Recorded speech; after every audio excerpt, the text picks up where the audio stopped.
also means from the moment of the person speaking.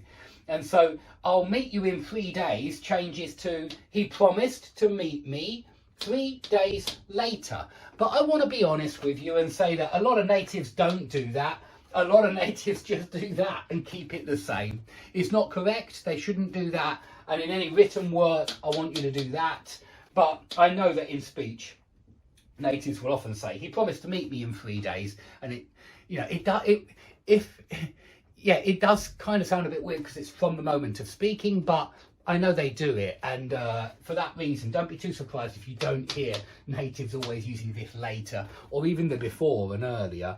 It doesn't always happen. Natives aren't perfect, guys. They don't always speak perfect English. They make a lot of mistakes like everybody else, especially reported speech, conditionals, tenses, all the difficult topics.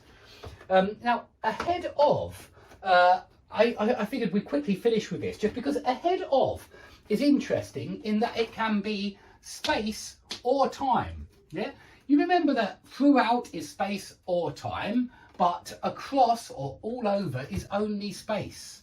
Yeah, so you say all over Europe people have been voting. Across Europe elections have been held.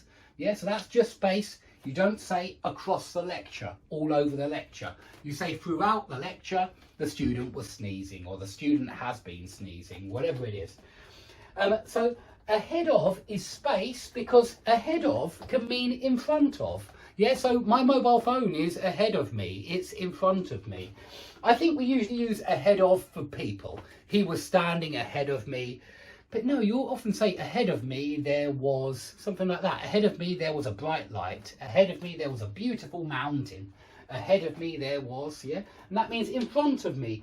And yes, we sometimes say before, which is a preposition of time. But sometimes we say before to mean in front of. Yeah, before me was a beautiful mountain, whatever. Yeah, in front of me, before me, ahead of me. They all refer to space and they mean, that in front of me. The board is in front of me, the phone's behind me. Now the phone's in front of me, the phone's ahead of me, the phone's before me. Now it also means prior to, which is before. Yeah, how confusing. It also means prior to, before. And that's why we say we finished ahead of schedule. Yeah, we finished ahead of schedule before we were scheduled to finish. We finished ahead of schedule. And another thing another way we use it, 1 month ahead of the meeting, you will receive an email. Yeah, a few months prior to the meeting, prior to the lesson, I will send out some homework. Yeah, something like that. So ahead of and prior to, they mean earlier than, basically, earlier than or before. Okay, so there's some more prepositions of time. If you can think of any other prepositions of time that I have forgotten and you want to say something important about them, please put it in the discussion or in the Q&A and I'll be delighted to read your comments. If you have any questions, is this the correct preposition in this sentence? Of course, this is the place to ask, especially if it's a preposition of time. So put it up in the discussion and I will answer all your questions. I know prepositions are really tricky. So I will see you all in the next class for some more prepositions.